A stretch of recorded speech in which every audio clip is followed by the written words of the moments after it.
In the ever-growing age of media bias during the Trump era, our second Trump era to be specific, the common folk like me and you, and especially the majority of my viewers here on this channel, do expect some cases, and not all the time, to be news about transit. And so that is why I come into the picture and to give my point of view on specific transit stories. Now, we will touch up on the Queen's Bus redesign vote sometime this week. I'm hoping we can do it on Wednesday. I really hope we can, because Thursday I'm going to be extremely busy out in Long Island. In fact, Tuesday I'm also going to Long Island this week. So yes, I figured get all of the randomness shenanigans out. Hectic day for yours truly here, with me taping Andy Plays and then doing my live stream later today. But we have to talk about two urgent transit stories that the media is going to bury, and you can thank this guy right here on your screen to blame for this media bias. He says there's media bias, but no, I'm the one who realizes the common folk stories get buried. So let's start off with the main point of this video. And I'm titling it for what it is. Chaos at TWU Local 100. Union President resigns over workplace harassment. So that's what I'm titling this video, because it's, then I won't get flagged for it. Then YouTube won't say, oh, you can't post this video. You're making it too graphic in details for an OnlyFans headline. No, trust me. Alright, when I say this, I know the YouTube algorithm. Remember, I'm the president of the YouTube union. So I have to be very careful of what video titles I'm posting here. So this was the damning headline on the Daily News this morning here in New York City. Sex claims fell union boss. You have conducted yourself in an appealing manner, former city transit labor big is told. And this isn't the first time that he's been accused of workplace harassment, as he had a non-disclosure agreement, the union president, way back in 2022. So again, this isn't the first time that this has happened to Richard Davis. Richard Davis, head of TWU Local 100, steps down after head of the International Union gets report of sexual misconduct. Who is that head? You may be wondering. Oh, I'll gladly show you who his boss is.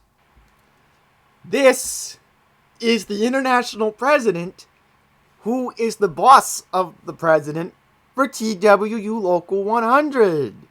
So John Samuelson was getting too many complaints about Richard Davis.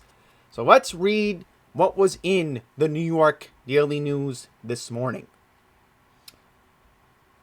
Richard Davis, president of TWU Local 100, has agreed to step down from his job after being suspended amid an independent investigation into allegations of sexual harassment involving a subordinate in the union, according to the New York Daily News. Multiple sources gained anonymity to discuss union matters told the New York Daily News that Davis had signed a severance agreement with TWU Local 100, which is the city's largest transit union, which mostly represents subways, ending his employment effective immediately this Friday, January 31st. The Daily News obtained documents showing that Mr. Davis was suspended by TWU International this prior Tuesday, January 21st, following the investigation, which began when a subordinate came to the International Union, aka John Samuelson, with allegations that Davis had pressured her into an inappropriate relationship. Based on this report, I have determined that you have conducted yourself in an appealing manner that is detrimental to the best interest of TWU, according to John Samuelson, informing Davis of his suspension.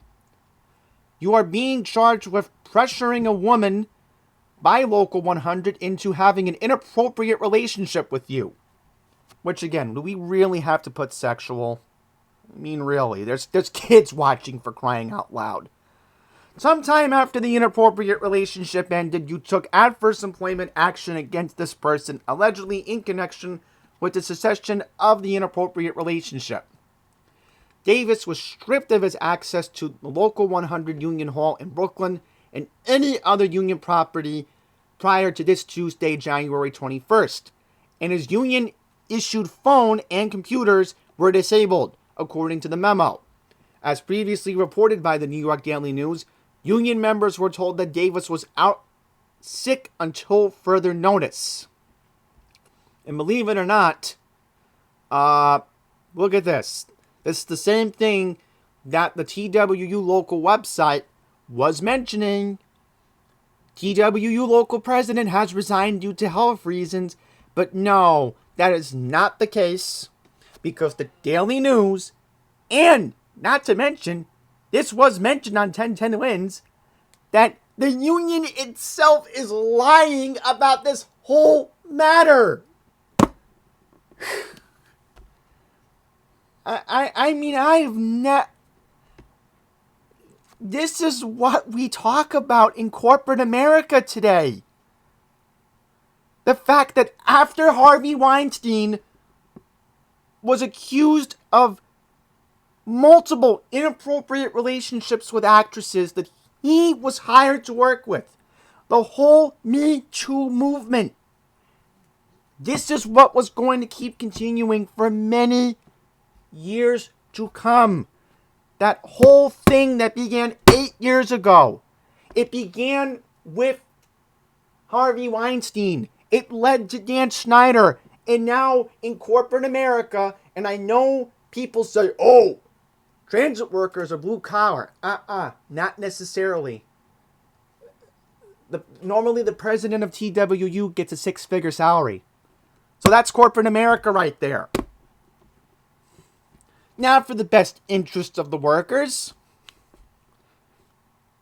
There is no best interest of the workers when you have your union president pressuring a female co-worker for an inappropriate workplace relationship.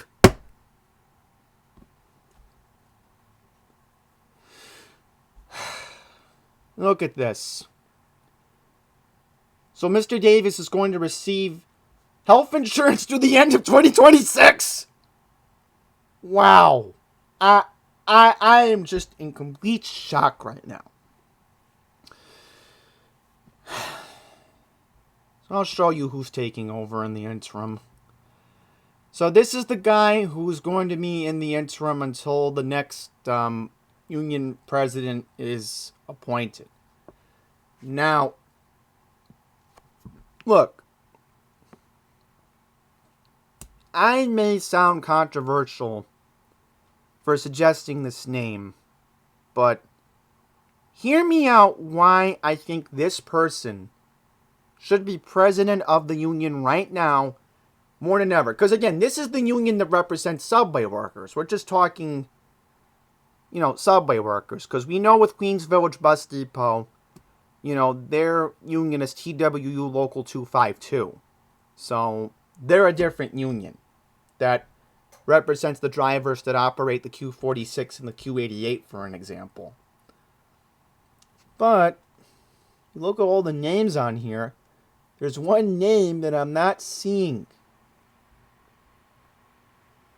Alright?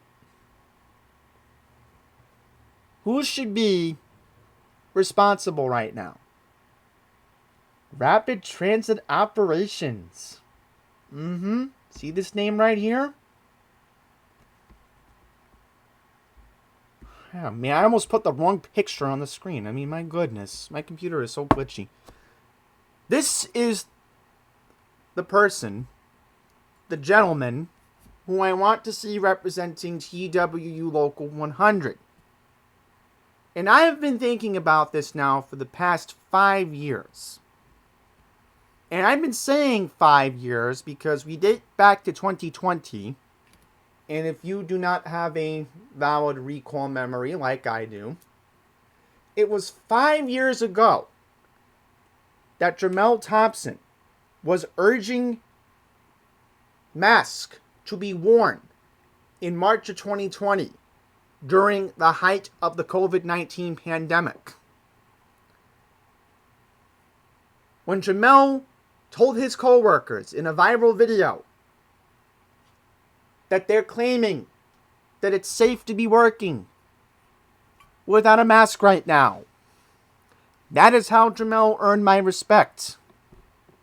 And in most recent years, Jamel has earned my respect given that we had that awful incident along Central Park West where that subway conductor was burned. We've had other notable incidents that have occurred in the system. And Jamel, of course, has been vocally opposing congestion pricing. So, there's a lot of politics that goes into the union right now, but Jamel should be up for consideration to be president of TWU Local 100. Because you need someone who also knows the knowledge of subway operations and somebody who's going to be very vocal when we have notable crime incidents that occur in the subway system. Because now we get to our next headline, and this is where we're going to wrap up our video for today. And another story that got buried by the media. It was not even mentioned by the Queen's Courier. A woman was found dead on the F train at Jamaica 179th Street. The New York Post was the only one that got this exclusive video. And I'm sorry if it's disturbing, and I know some of you may not find it, but look, this should have gotten wide media coverage. But you notice the date, right? January 20th. You know where the media was doing on January 20th? Come on. I don't have to say it. Come on. That's why stories like these get buried. There is too much media bias and too much media obsession about our president. And it can't always be about him or Gavin Newsom or Karen Bass. It just cannot be anymore. So let's read the headline. So this happened on January 18th. The woman was found dead during a conductor's midday routine check on a Queens train. The lifeless woman was believed to be between the ages of 50 and 60 years old, possibly homeless, was found seated on a northbound F train at the Jamaica 179th Street station last Saturday, January 18th, authorities said. And I want to mention that if Charlton and Passengers United didn't notify me about this, I would have never even have known. Alright, so it says here that a conductor spotted her body during a regular walkthrough at the train's first stop in the borough. She was pronounced dead. There were no physical signs of trauma. The city's medical examiner will determine the cause of death. It is very possible that she may have overdosed. Because in some cases, it's very possible that she may have OD'd. And they couldn't give her... Because think about it. If she was sitting there for a lengthy amount of time, when a druggie ODs, and this is what I've heard, and I've heard this from Port Authority cops who deal with this every single day at Port Authority Terminal.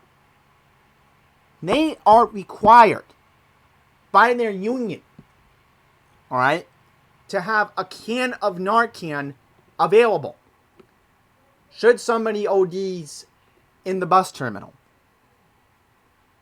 So, the time that the Narcan could have been applied, no, couldn't.